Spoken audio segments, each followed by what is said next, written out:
Washington, a grand jury has approved the first charges in the federal probe into Russian meddling in the 2016 presidential election. KTLA 5's John Finolio joins us live in studio with details. John. Well, Cher and Micah, this is a landmark moment in the Russia investigation. Almost a year ago, U.S. intelligence agencies concluded that Russia interfered in the election to try and help President Trump defeat Hillary Clinton. Since then, the federal probe is focused on whether the Trump team colluded with Russians. Now we're learning that an arrest may soon be made. A major turning point in the Russia investigation. CNN reporting that a federal grand jury in Washington, D.C. has approved the first charges in the investigation led by special counsel Robert Mueller. But details are limited. The charges remain sealed under court orders, and no names have been made public.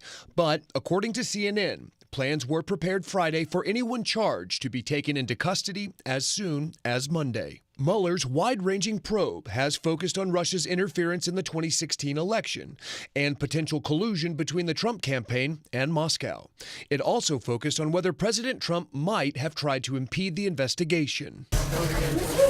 The news comes as the White House tries to shift the conversation about Russian collusion away from President Trump. I think we are seeing now that if there was any collusion with Russia, it was between the DNC and the Clintons, and certainly not our campaign. The president again tried to discredit Mueller's investigation, tweeting, "It is now commonly agreed after many months of costly looking that there was no collusion between Russia and Trump, was collusion with Hillary Clinton." Trump apparently seizing on earlier reports that the Clinton campaign and the Democrats helped fund opposition research that eventually led to the so-called Russian dossier, which alleged ties between Trump, his businesses, and the Russian government. But late Friday, the New York Times reporting that a conservative website, the Washington Free Beacon, was first to hire the U.S. firm Fusion GPS to conduct opposition research on Mr. Trump, not the Clinton campaign.